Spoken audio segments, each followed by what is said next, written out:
So Aporia it can be described as a state of puzzlement or doubt. We can think about that from an individual point of view, from a team point of view, or an organizational point of view, or considering the latest developments, unforeseen developments the last few months. We can see this state of puzzlement or doubt from a governmental point of view or a country point of view. So for me, at least, I think introducing Aporia is actually quite a timely adjustment to the Cynefin sense-making framework. So it's going to be a discussion format this evening. Roy and I are going to loosely facilitate this discussion. There's going to be a couple of breakouts using the Zoom's breakout feature. And the agenda is introduction to Cynefin, so I'm going to spend about 10 minutes on that. We're going to dive straight into a brainstorming or breakout session to brainstorm some decisions which could be mapped to the Cynefin framework. We won't spend too long doing that. That's just like a nice way of just consolidating what we've learned about the framework. And then I'm going to touch on some changes to the Cynefin framework, and then actually go into Aporia. And we're going to have a discussion around with Aporia how it's contextual to some contemporary things which are happening globally within organizations, maybe at a team level, maybe from a deeply personal level as well. That could be something we can touch upon. And that's going to be the second breakout. And then we can think of some potential applications of Aporia and perhaps the wider framework as well, but particularly around Aporia. And then we'll close. So before I move on, just want to ask if there's any questions, any technical things we need to iron out. I'm just going to pause there in case there's any questions I think we need to sort out before proceeding. Okay, doesn't sound like it. Okay, so let's move on. Let's move on to the introduction to Cynefin. So I'm going to build up the framework bit by bit, and this, for many of us, this may serve as revision, or for a few of us, this may be something which is quite new to us. So it's a sense-making framework. It's a framework which allows us to examine the world and make sense of the world, on which we can choose perhaps the most appropriate decision-making model or approach to be able to navigate in a world which can be ordered or disordered. So the Cynefin framework is made up of two, we can describe them as hemispheres, two sides of it. There's an ordered domain where if we do something or allow something to happen, we know the relationship between cause and effect. There's going to be an outcome that we would have expected, and it has actually happened. On the disordered side of the framework, these are areas where there is no relationship between cause and effect, or at least we don't know it until something's occurred. And we could have done something ourselves, like run an experiment, or just allow something to take its natural course, and we only learn the relationship between cause and effect in retrospect. And there's also disordered, a space where there is no relationship between cause and effect. We'll build on that in a few minutes. And there's also the fifth domain as well, which Aporia sits in now. So we'll talk about that later. So a few fun examples. Let's roll back, say 6 months when the pubs are still open, and pretend we're a pub manager of a pub, and a customer walks up to the bar asking for a particular pint.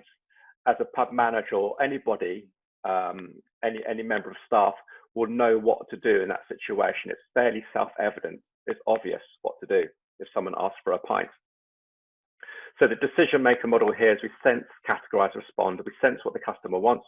We categorize the type of request, and then we respond appropriately. The solution is self-evident. Anyone more or less can deal with this situation. It's fairly obvious what to do.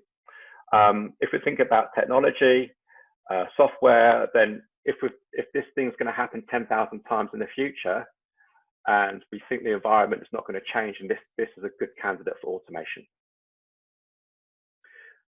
The next domain, the complicated domain, this again, let's suppose we're a pub manager. We want to introduce a new type of draft beer to serve or make available to our customers.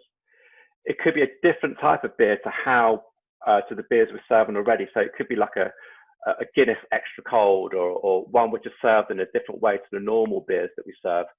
This is something which is quite new to us as a pub manager. So here we might need to call in some experts to let us know how to install and how to maintain this particular type of beer. So we need to sense, analyze, and respond. And this is where the solution isn't perhaps so self-evident. It's the realm of experts. It may take us time to find the right answer. Okay, the next domain, complex domain.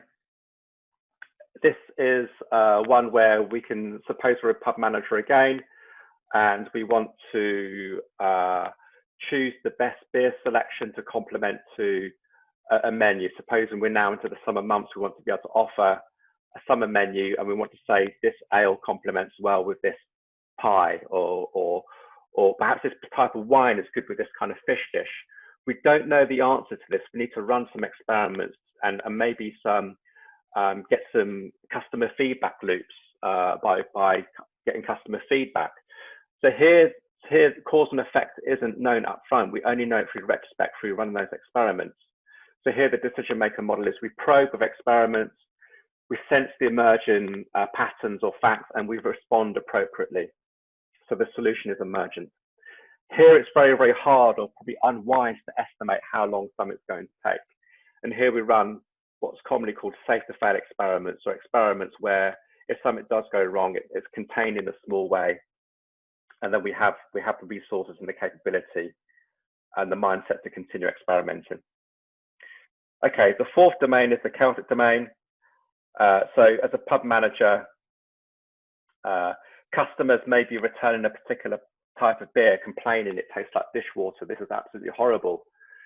Here we don't have time to analyze what's caused this problem. We need to act, sense, respond. So we need to act immediately, apologize to the customer, give them a refund, maybe give them some tokens for the restaurant, turn off that particular tap serving that horrible beer. And then we can respond later on to stabilize the situation, perhaps when once the pub shut in the evening or the following morning, so we can actually examine what's actually happened. So that's the Celtic domain. It's where we act, sense, and respond. That's the recommended decision model for that, for those situations. So that's a very quick introduction to Cynefin. We'll go in deeper, particularly around Aporia.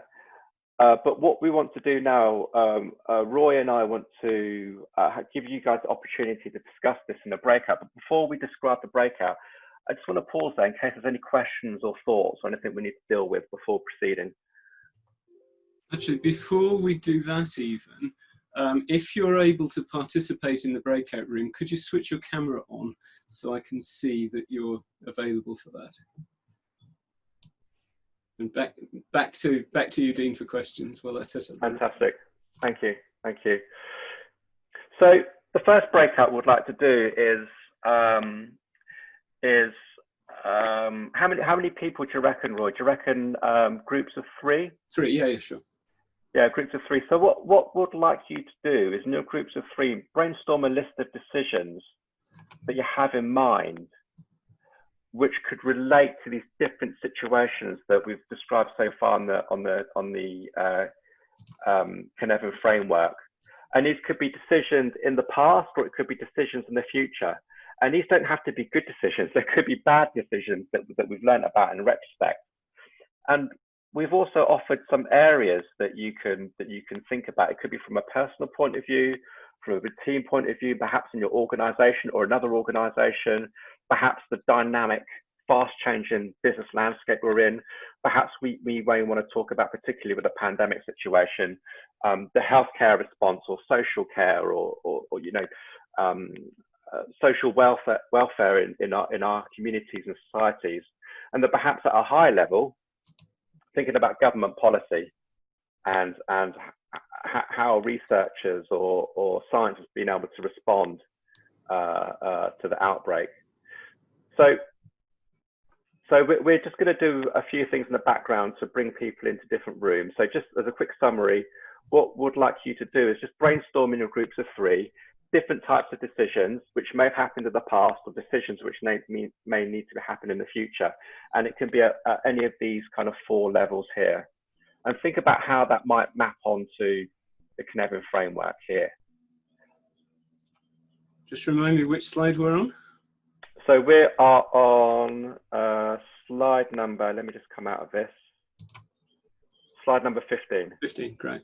So what I'll do is I'll just put the exercise into the chat for everyone so you can refer to it as you go into your breakout rooms. The rooms are going to start in a moment. And how long did we say for this?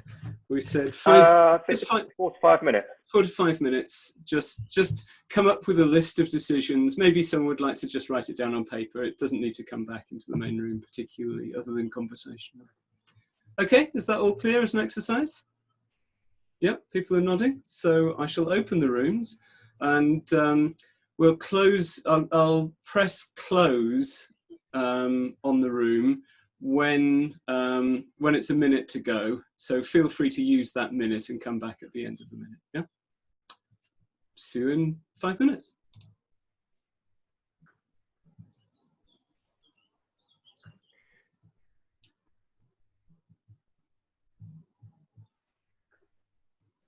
Does it say how many groups were created?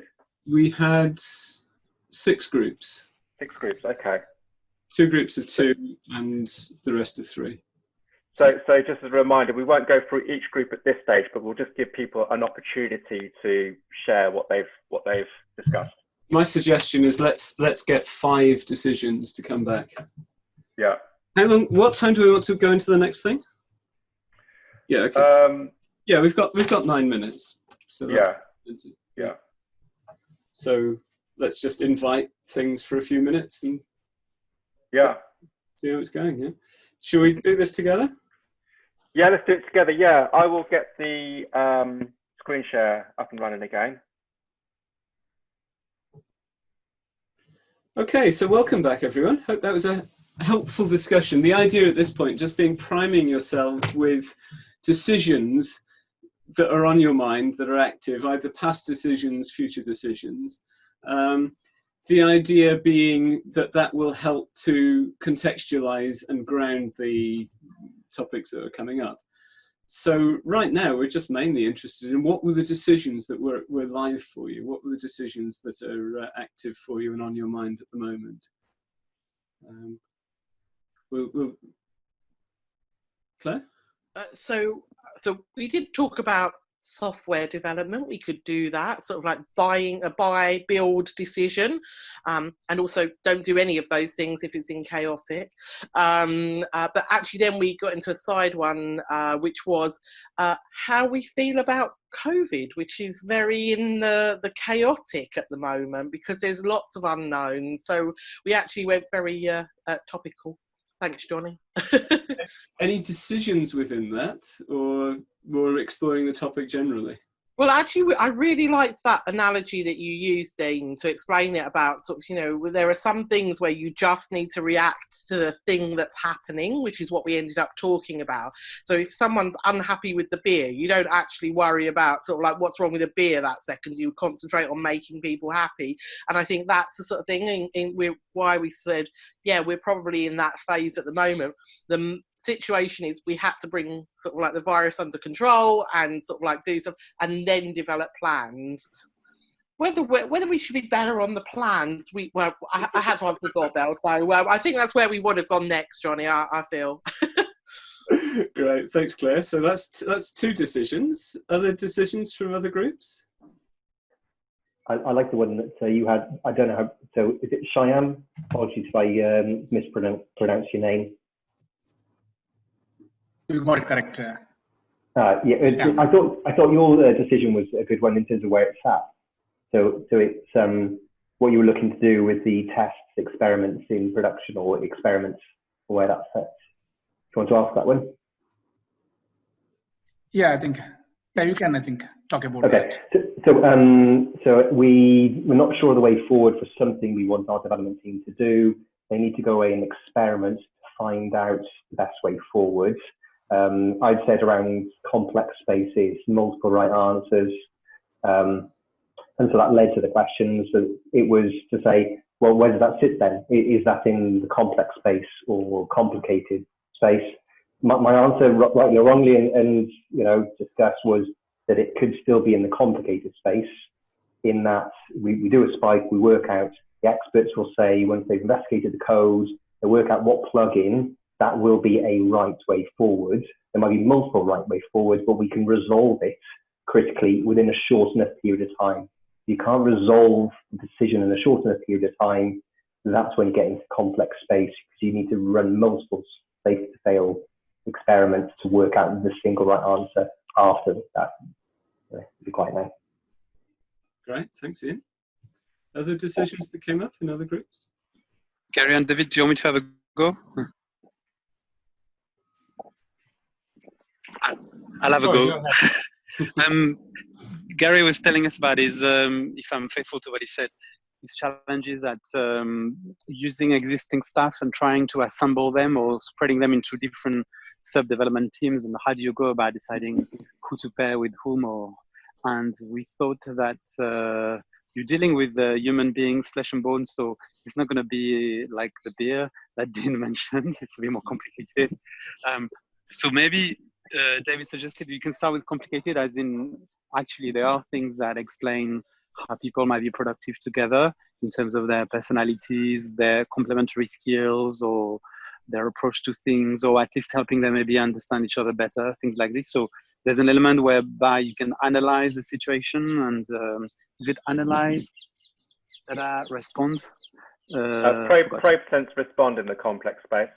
But first, complicated. We thought to some extent you could try and have a go there, but at the end of the day, though, you're only going to find out whether people actually work together and are productive by putting them together and getting them to start working. So by probing, sensing, and responding, because it's complex eventually. But then we thought about your warning, Dean, that you should make sure the experiments can fail quickly, safely, without too much cost, which I guess creates an issue if you assemble teams, then they don't work, and then you have to have another go, unless maybe you gamify it. But so we thought these sort of things would probably be a mixture between complicated and complex. Thank you, Francois. I hope I was. Thank you. Yeah, that made a lot of sense. Yeah. What else? What other decisions have we got? Ian, Paul, do you want to go, or do you want me to say it, or? Go ahead, Christopher. Okay. I mean, we kind of just, it was more of an informal chat than anything else, as often happens in these things. But two things came up, really. One was actually an interesting discussion around where Agile itself sits, which I'm sure is something that comes up a lot with Cynefin, and the fact that, there are two types of I guess, implementation. Well, one is an implementation and one is a becoming. And the implementation is very much a process-driven idea, which is quite rigid and hierarchical. And that would definitely fit into the complicated or possibly even the clear domain. And then you've got the kind of reactive, exaptive, adaptive version, which would sit more in the complex domain where you've got your probes and so forth. But we also mentioned the interesting juxtaposition of innovation being demanded by many companies, whilst at the same time conformity and alignment of ideas also being demanded. And the two are, again, fairly mutually exclusive and both complex and complicated. And that was as far as we got, I'm afraid. Okay, thank you, Chris. Thank you, Chris. So I think we've got time for one more. So one more decision that we're facing, basically, and where it might fit. Any group that had anything that hasn't spoken yet? Maybe not. Okay. Shall we carry on then, Dean? Let's do that. Thank you, Roy. Thank you, everyone who's joined in the breakouts and those who reported back. Very, very good examples. And one thing which is interesting is that we can operate, or organisations can operate in multiple locations at the same time. So just on that very, very quickly is that a government response could be to do the medical research to understand the nature of COVID, and that could be in a complex space. And at the same time, the government could be working in a chaotic space of just accents respond. Okay, let's just offer something to support small businesses and to help those who are unable to work. Put in a furlough scheme. We'll sort out the details later. We'll respond. We'll know what to do later on. So that's just an example, quick example of how we can operate in more than one domain at the same time quite correctly. And if you can advice right at the beginning of just wash your hands, I presume that's in the clear space. Yes, indeed. Yeah. That's other things too. That's something absolutely. From a child, we've known to wash our hands to get rid of germs and things like that.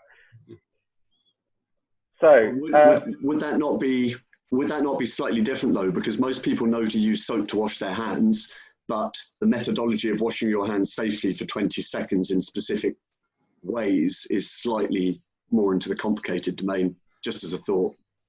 Exactly. Yes, indeed. Yeah. We pretty know the basics of washing our hands, but we don't know how to kind of wash our hands and scrub our hands like a surgeon. So perhaps that's complicated, and perhaps there were multiple campaigns to be able to teach people how to do that. So they had to run campaign experiments. So that could even put it into the complex domain. It depends on the level of granularity. Yes, but you're absolutely right, Chris. Thank you. So let's move on. So I'd just like to touch on some of the changes to the Cynefin Framework over the past few months. And you'll see the bottom right-hand image here, some of which you may be more familiar with, and the top left-hand one is the latest version from Dave Snowden. So liminality, the sense of being transitioned between two different domains is really important, and that's a valid space to be in. I think it may have been the second or third person, I'm sorry, I've forgotten your name, was talking about how we may need to put teams together. We may need to put teams together using complicated response or the complex response or somewhere between the two. We're dealing with real people here, so we've got to be quite judicious and quite sensitive to how we want to support these people. So that could be a degree of liminality and a degree of dynamics between those two different domains. That's one, I guess not change, but a visual promotion of that idea with this kind of green and black stroke of the pen there. Another change which someone's picked up on already is that the obvious domains changed to clear. I guess all the domain names now begin with C, so perhaps there was some advantage there. Another change is that in the blue text here we've got practices, so best practice, good practice, novel practice, and what used to this practice in the complex space, which I think was called emergent, is now called exaptive. And exaptive, my understanding is that how can we repurpose something which is in existence already for something which is new? So a piece of software, a physical tool, a practice, a way of doing things. How can we make use of what's been used before for a different scenario, a different opportunity, a different problem? And I think the reason why that's been done is to go back to novelty, to go back to the drawing board can actually take a long time. So what can we repurpose right now? So that's why that's been changed to exaptive. And then finally, the disordered domain. A lot of good thinking has been put into this, and that's now been called Aporia, confused, which we're going to dive into a bit more now. Before we do so, just going to pause there in case there's any technical issues or in case there's any questions or thoughts. So I just had one quick thought. Exaptive sounds a bit like, Roy, when you were talking about solutions focus. What have we already got that we can use to get to that solution? Yeah, solutions focus is very much in that complex domain. And yeah, exactly the same thought was going through my mind. It's one of the techniques that SF uses to make rapid progress in that domain. So, well spotted. Radical repurposing.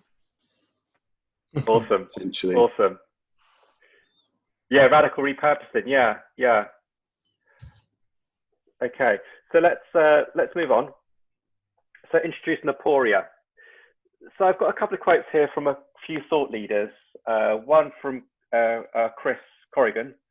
So he says, building on that state of puzzlement and doubt, he describes it as confront complexities and situations that have no resolution, no precedent, and no way forward. So when we're in this state of mind or this situation, that's what it means to be in aporia. And that's not necessarily a bad thing to be in, unless we need to capitalize on opportunity or avoid a threat immediately. Sitting in aporia is actually quite a valid place to be in. Jen is a lady who works with Cognitive Edge. She says aporia provides a safe and curious vantage point for leaders. So leaders, I think, are in a difficult situation. There's a lot of pressure, and a lot of their business education has encouraged them to be quite exuberant and to move with speed, to make a decision really, really quickly, sometimes described as premature convergence. But that can be really dangerous. So aporia just describes a state of being that leaders can be with their teams and the wider workforce and say, we just don't know what the answer is. And that's okay for many situations. So I'm just going to pause there to see if there's any thoughts or questions or observations about what's been said so far. Can I ask you, is the aim of aporia then to encourage the leader not to immediately decide which quadrant they should use to frame the situation, that it's okay not to know for a while? Or? I believe so, yes. It's emphasized, for me at least, a real development in the disorder domain, and to say actually it's quite legitimate to be in aporia. You don't have to move into one of the other 4 domains. You're quite right. I think you can also see aporia as a kind of an oppositional or more subjective viewpoint. So, for example, you'll get leadership saying, look, we've dealt with these situations before, and we know how to deal with this. But then you have a workforce dealing with probably a much more granular, complex scenario saying, actually, this time it's different, and we can't use these standard methodologies to deal with this. And at that point, you get this kind of loggerhead thing where aporia is kind of this oppositional thing, and you've got to try and work out which context is actually more correct, which means probing, which means whatever. So it's kind of hopefully engendering respectful dissent, you hope. I like that. Okay, let's move on. I just want to draw some distinctions between some areas of the framework with the introduction of aporia. So aporia confused. So again, I've got this from Chris. So Chris says aporia means at a loss. So we're at a loss. Indicates unresolved confusion, a paradox, which can be in many situations just fine. I think, me thinking about myself personally, I'm always in a state of paradox about situations, and I should say, actually, it's okay for me not to know. So sometimes these things need to remain murky for a while. Confused, on the other hand, which is, if you can see my mouse, this area here, refers to a state of mind where you just aren't getting it and you don't understand the problem. It's often the result of a failure to see past one's own biases, habits, and entrained patterns of resolving things. So again, I'm just going to pause there just to open up to see if anyone's got a few thoughts on that distinction.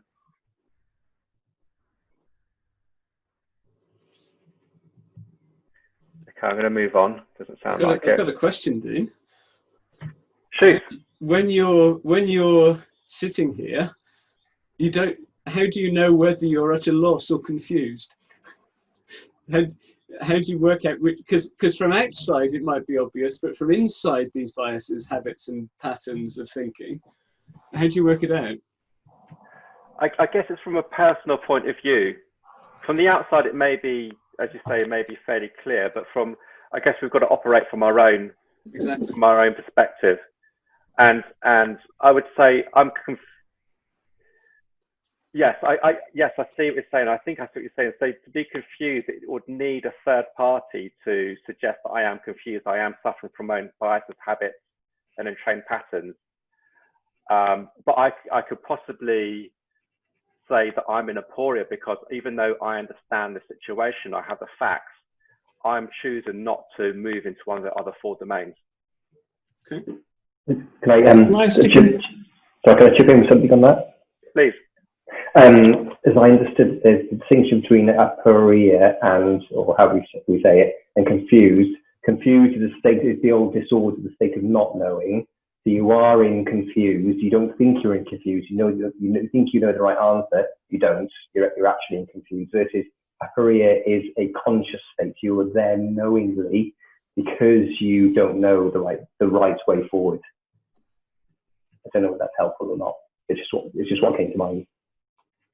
Similar to what I was thinking, actually, because I think with confusion, you're looking at, so it's hard to navigate when you're too close to the sun, right? It's just a wall of fire. You don't know where you are, and you require outside context to help you do so.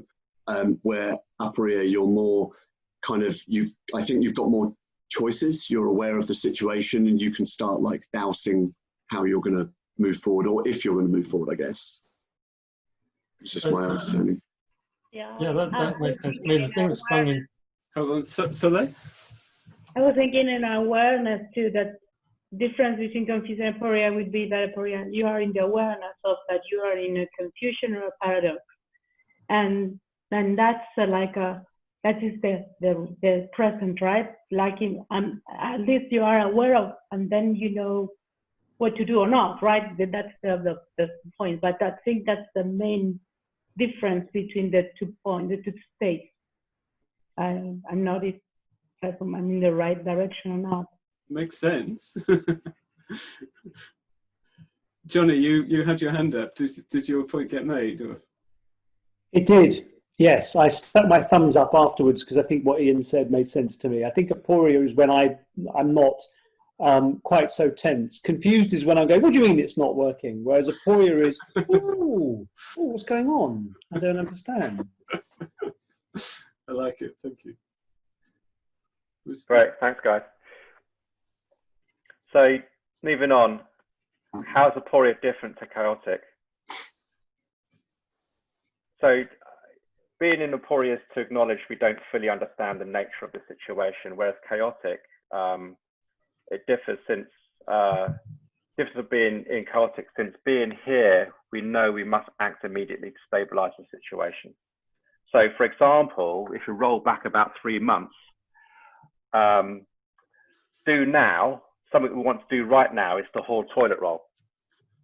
We went to extraordinary lengths to buy toilet roll. And for some people, it may have been a novel practice because they could have gone online for the very first time to buy a stack of toilet roll of some merchants.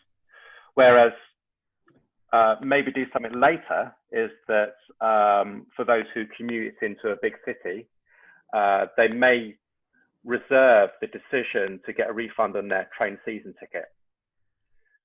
They may never do it, but they decide not to do it right now because they don't have enough information. They don't, but they want to see how the pandemic and the lockdown unravels. But if they do make that decision, perhaps that's a best practice decision because there's a standard way of claiming for a refund. So let's move on because we would like to suggest the second breakout. So what we'd like to do is consider what decisions should be made now and what decisions could or should be made later. So the first bit is what decisions could be made now, and then perhaps what domain that could be in, or what decisions could be or should be made later, and that would suggest that we want to hold that position in aporia. So again, we could think about this at different levels. We're suggesting 4 levels here. It could be from a team point of view, organization point of view. It could be from an individual point of view. It could be something like a career choice. Thinking about it from a business landscape point of view, from a healthcare point of view, social point of view, or perhaps from a government policy point of view. So some examples here is that from a team point of view, do now, if you roll back 3 months ago, was to work from home, but decide later is as the lockdown is being slowly lifted, is devise some kind of office shift rotation for when we go back to the office to continue with the social distances. We don't have to have that right now. We don't have to make that decision right now. Maybe we run in a small theatre as an example. So do right now is to stop all our performances. Something that we could do later is to stream performances online, live performances, but streamed.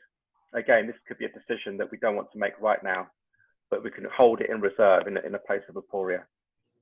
currently the government is do right now is to put in policies for quarantining people coming back from a different country for a couple of weeks and maintaining the 2 meter distance rule.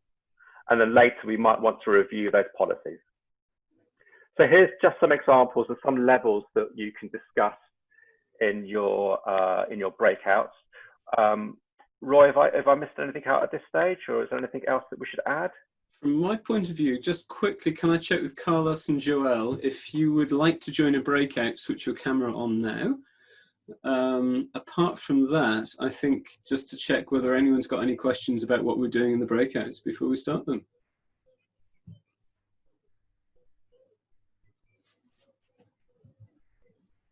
So it's pretty much the same group. So the 2 pairs, I've combined you into a 4. Other than that, you're in, Joel, excellent. So I shall add you to a group as well. Can you hear me, Joel? If you'd like to speak, that would be great. Yep, excellent. Good, okay, so, and we can hear you as well, that's brilliant. So we'll take 10 minutes to discuss this question about which decisions should be made now and what decisions could or should be made later. And if you'd like to, well, exactly the same as before. I'll close the rooms with a minute to go, so you'll have a minute's warning there. Come back when the timer gets back to 0, and see you in 10 minutes.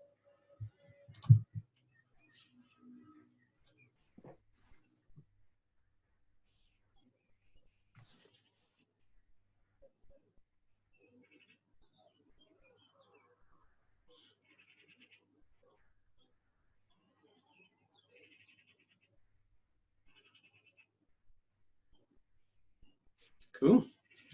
All right. Pause the recording again. I'm glad.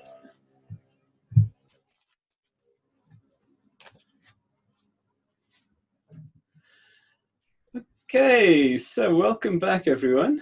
I hope that was a fruitful 10 or 11 minutes. And what we're interested in this stage is to hear about decisions that should be made now, decisions that should be made later around this whole theme of Aporia. What did you come up with? So the interesting one to me, Roy, was different points of view in the same company.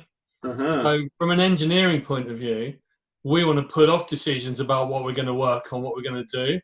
Product want to make it now and know what we're going to be delivering next June. So there's a tension there between, same decision and different people wanting to make it at different times. Very interesting. What do you make of that, Dean? How does that fit? I guess I'm wondering what's the reason why there's that difference, and whether something small can be done now, like a bit of A/B testing or something like that. Whether the A/B testing is an interesting one that will come back when David talks about his. Mine, the reason for the difference is engineering want to work in a much more agile way, where we commit to small amounts. We'll say what we're going to plan over the next release. Product and sales want to be able to promote these things. They want to have things nailed down ahead of time so that we can, lead our customers and say, yeah, in January we will have this, in May we'll have that. So different drivers. Yeah. As engineering, we know it's difficult to actually plan that far ahead. We're back in the bad old waterfall days. Yeah, I could definitely understand why sales might want to do that, but products, I would hope they would want to test and learn and not plan too far out with irreversible decisions. Yes, me too. So David, sounded like you had an interesting one around A/B testing. Well, I didn't phrase it like that, but actually, I suppose, yeah, you could look on it like that, or lack of it. I was just describing the current situation, that we're leading up to a decision quite soon. But I mean, basically, there's an opportunity to do something for January. But if we want to do that, we've got to switch from what we have been doing for the last 18 months and not quite finished, not seen the return, shall I say, and build on that, or suddenly switch tangentially and go off and chase that dream, opportunity. So live in it, you know. So although that's 6 months away, who knows how long it's going to take. So so how is that different to just a cost benefit decision? What does it fit into Aporia, or is it just as simple as, you know? Well, I hadn't intentionally come on this workshop to find out, but yeah, tell me. Yeah, so I mean, I've said, you know, the opportunity cost of going off and doing that before we've got this, you know, on that upward trajectory of getting. I mean, it's not just the money, but it's also the customer feedback that, you know, we want to start getting users on the system, as opposed to, you know, chasing a deadline that somebody has decreed. I mean, I put it very badly. It's not quite that bad, but you know, they're saying, oh, we want to do this for January because of this, this, and this, and they're good reasons. But we're like, we haven't kind of nailed this one yet and seen the return on the investment we've made over the last 18 months. So interesting. Yeah. I know where my money is, but there's other stakeholders. Yeah, how, Dean? Yeah, I mean, it doesn't have to be only me. This is a many-to-many discussion. But my thought, just for what it's worth, is that this second option they want to do, I guess, is maybe that can live for some time in the complex space, where we can actually run some quick experiments to validate whether this is actually a good business decision before investing lots of resources and talent and money and time into it. And also with the first opportunity, which they seem to want to pull the plug on, is I guess one would hope it would be a scenario where through the months of development, there'll be opportunities to get some feedback and return on investment of two forms. One is a learning outcome to know whether we're backing the right horse, and secondly, some value that's been offered to the stakeholders or customers or whoever the ultimate beneficiaries are. Yeah, I mean, it might be that if we do this thing, it'll take a couple of months and then we'll come back onto this stuff. But the danger is we'll lose focus. Yeah. I was interested. I came up with a question in that breakout room, and you've alluded to it just there. There is kind of a Aporia where you can kind of retreat to before you do make a decision, or you've mentioned just there. I mean, I suppose it's the doing technical spikes and things like that. It's about what's the phrase? Probe, sense, respond. Yeah. I mean, I'll be open for other people to share their thinking on this, but I think for me, I spent some time trying to draw a distinction between complex and Aporia. Complex is where we would do spikes, we would probe, sense, and respond. I think Aporia is a place where we can hold ourselves legitimately for many situations where we're not making a decision, but we can prepare ourselves for insights or for where we want to move into another domain. So one example is something that someone shared with me is that, let's suppose we want to stack a dishwasher, but we in the morning, but we don't know what dishes are going to need to be stacked in a dishwasher. So in effect, we might want to put our breakfast items in a way which are spaced out to give us as many options to know where to go next. So we might put the cereal bowls in nicely spaced out for all eventualities later on. So that's an active, that's shown an active decision and being an Aporia. Interesting. Opening it up to other guys, just on what David's saying and my thinking as well. Has anyone got some ideas as well? Yeah, this reminds me of strategy teaching at uni in terms of postponing, which echoes agile as well in terms of deciding at the last possible moment in order to keep as many options open for as long as possible. right? Because as you say with the breakfast, it's actually such a topical example. I'm returning to a full dishwasher and my wife's scolding me for my incompetence in filling it. So directly practical thing to do. I was going to say, you're on really ropey ground there talking about dishwashers. So yeah, some people can anticipate exactly the number of dishes that's going to happen during the day. I can't. But that's I think isn't it Machiavelli as well? The prince know that encourages us to keep as many, or how the Medici in Florence survived by keeping as many options as possible for as long as possible, right? To avoid being forced into one that you're going to regret later, right? Totally. And just to give everyone some time in the sun, other groups, do you want to share your thinking as well?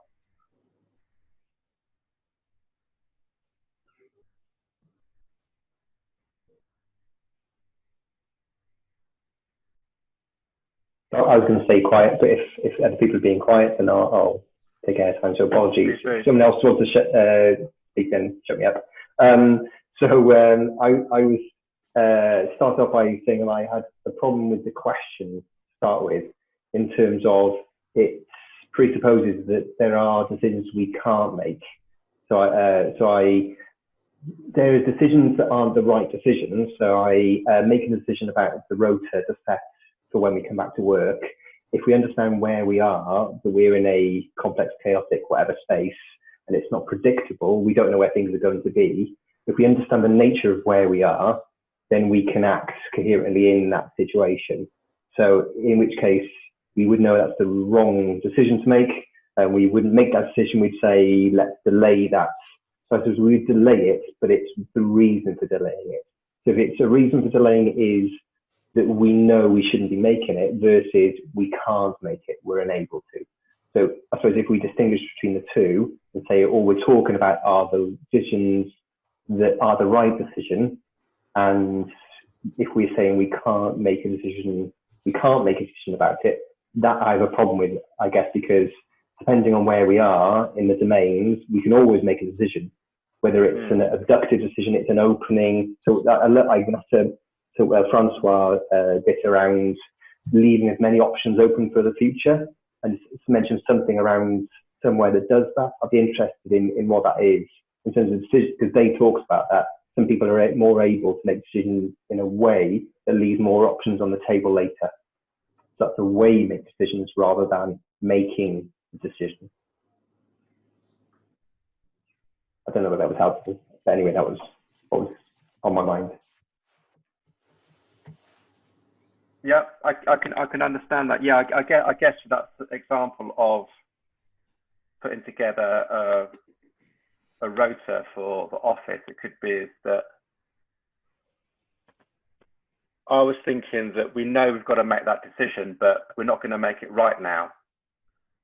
We want to, maybe there's some other more pressing things to think about, but it's almost like on a decision backlog, and we can pull that off the backlog if we need to.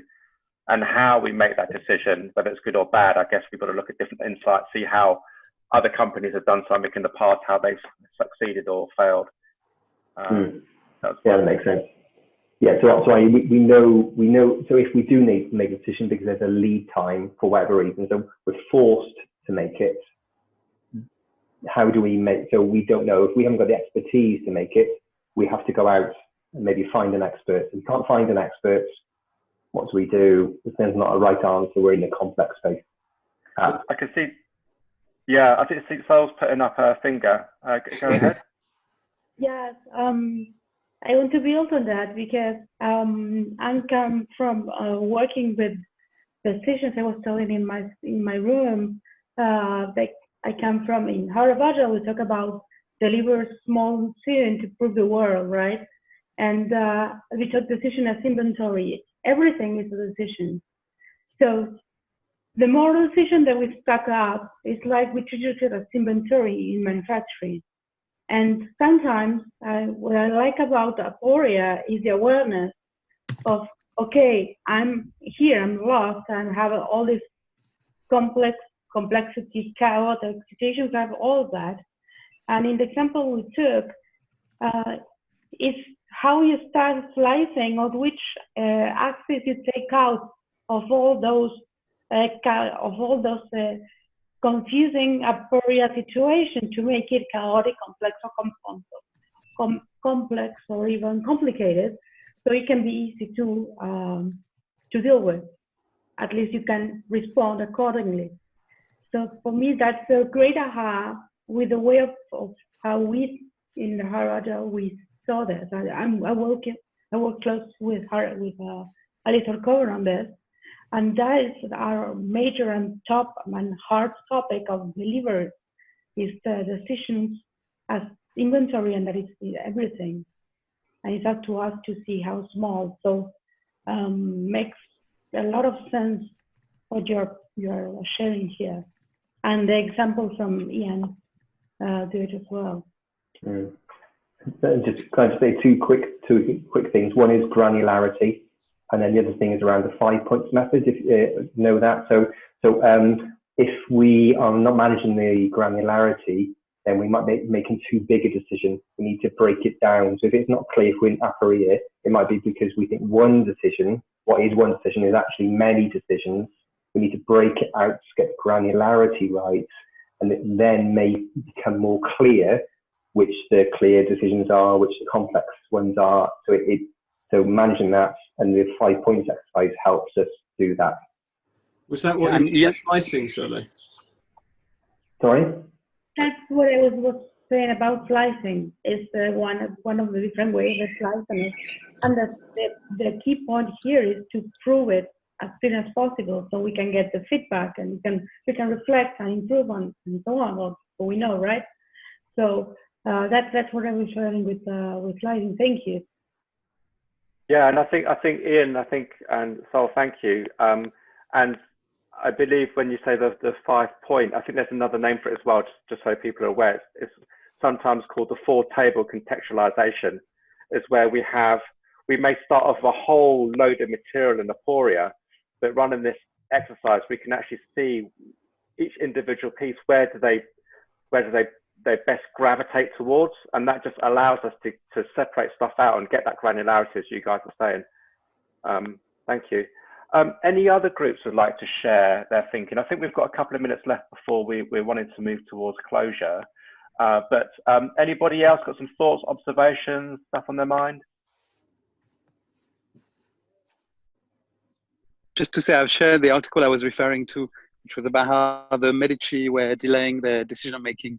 So I'm going to reread that stuff I haven't read for years to see whether it applies to Aporia. If you want to have a look, I've put it in the chat. Thanks, Francois. Okay.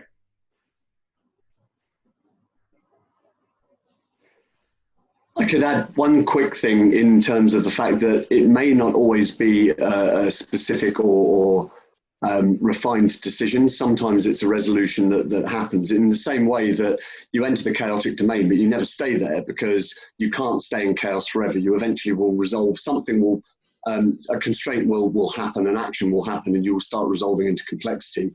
Maybe not in a good way, but it will happen. And so we kind of discussed, well, we discussed quite a few things, but we talked about the polarization at the moment. So the short-term thing is we've all got to work remote, bang, that's it, done. But then there was the idea that, well, actually in the long term, we should continue working remote with everything forever. And of course, that's not actually something that's really practicable for a lot of companies. So eventually you kind of get this pendulum thing where people end up hopefully roughly in the middle of it. And that's less of a decision and more a resolution that comes out of a kind of set of decisions. So it's more like the affordances start having their effect on you, and you kind of take what you can get out of it. Because I can't think of many companies that can do every single thing remotely forever. There has to be some balance somewhere. So that was just a thought. Totally. And tell us about Tetris. That was to do with the dishwasher. I've got very good at loading the dishwasher, and my wife doesn't beat me up because I've moved a lot of my friends from house to house with a small van. And once you've played Tetris and done that, loading a dishwasher is really easy. Fantastic. Any closing remarks, guys? Thank you so far for all the fantastic contributions and discussions. It's really, really good, really, really rich. Any final thoughts or remarks before we move to closing? How about this? How about we each put in the chat what we found most interesting or valuable, or we're going to take away to use. Just put one thing in the chat and hit return.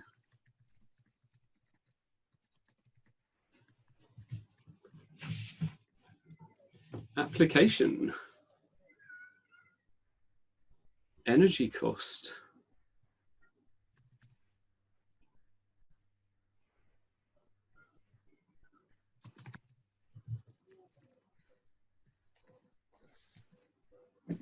It's going to be a whole rush at once now, isn't it? It's okay not to know yet. Message to the stakeholders. Yes, thank you. Aporia is improvisation. Thank you, Anthony. Interesting to hear more about that. Can you positively stay in the state of not making a decision? I guess that's the challenge, isn't it, that this offers? And my reflection is that this tells you when that's okay and legitimizes it and distinguishes it from mere analysis paralysis. So it's not straightforward to distinguish. Ooh, yeah, all coming in at once. Far too much for me to read out and comment on. So as Francois says, deciding not to decide is also a decision. So yes, when you make the decisions is a decision.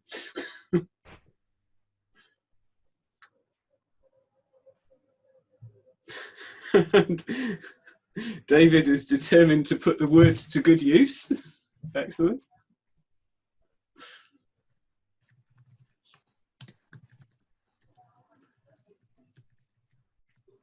Okay, shall we take it into our closing piece then? Yeah, do you want me to share the slide? Yeah. Am I allowed to ask one last question? It Sure. just seems like this might be the right time to ask it. Go for it, Claire. Is there a sense yet, although this is quite a new thing, of how long people stay in Aporia before they move somewhere else? Mm-hmm. So I'm thinking about Liz's sort of like diagrams about moving through the stages and thinking about it from a product development point of view.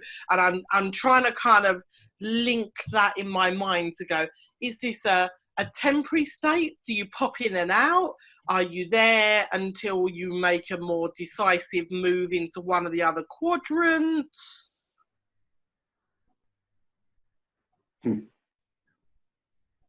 And yeah, Daniel said in the chat, and I totally agree, that's my sense too, is you shouldn't linger there. But then someone just said about, is it a state you should do to avoid making a rash decision? And now I'm like thinking, yeah, maybe you should hang there for a while and stop making rash decisions. So I was a bit torn. I'm tempted to give the standard consultant answer of it depends. I could have answered that for myself. That's no good then. Well, you asked, is it David? Yeah, sorry, I was just trying to find a quote. Somebody said triggered a quote from last week, but now I can't find it. And it was something like, "Until we reach a state of paradox, we're not going to make any progress." But I'm sorry, I can't find the quote now, and I can't remember who said it to me. It might have been a tweet. If you do remember, yes, I will. Let us tweet know, it and I'll. Yeah, that works. Because I was about to say, we've got the recording here. We've got slides. I think you said we're okay to share, Dean. Yeah, I'll share the slides now. Just bear with me. So we've got the. I'll be emailing you out once the recording's up and ready for you to access. So any other thoughts or references or anything like that, David, do feel free to let me know, and I'll let everyone know. I'm just going to share the closing slide here, Roy, if you'd like to talk to it. Thank you. Yeah, absolutely. Well, the first thing actually I want to... No, okay, I'll do this and then I'll say thank you to you, Dean. So, yeah, this is what I do. Little commercial break, ICF accredited training for agile coaches, if anyone's interested in that. more meetups as well. You see the link there. So if I was on the ball, I'd remember what was happening next week. I think it's solutions focus and how it helps with agile transformations. Yeah, I'm pretty sure it's there. So it would be lovely to see you on future meetups. Thank you very much indeed for coming along this evening. Thank you especially to Dean for leading tonight. Maybe you'd like to unshare the slide, and just so we can all see you to say goodbye. Thank you so much, Dean. Really appreciate the time you've put into this and your explorations of this area and sharing that with us, inviting us into it. And yeah, what a good time to be doing it as well. A good time to be exploring, you know, paradox and decision and how we move forward. So let's do a round of applause that looks like this, because I think that works better than clapping online. Thank you. So thank you very much indeed, Dean. Thank you everyone else for coming. And thank you everyone for coming along and contributing. And Roy, thank you for giving us this platform to discuss. And I think this discussion is very, very timely. So thank you all.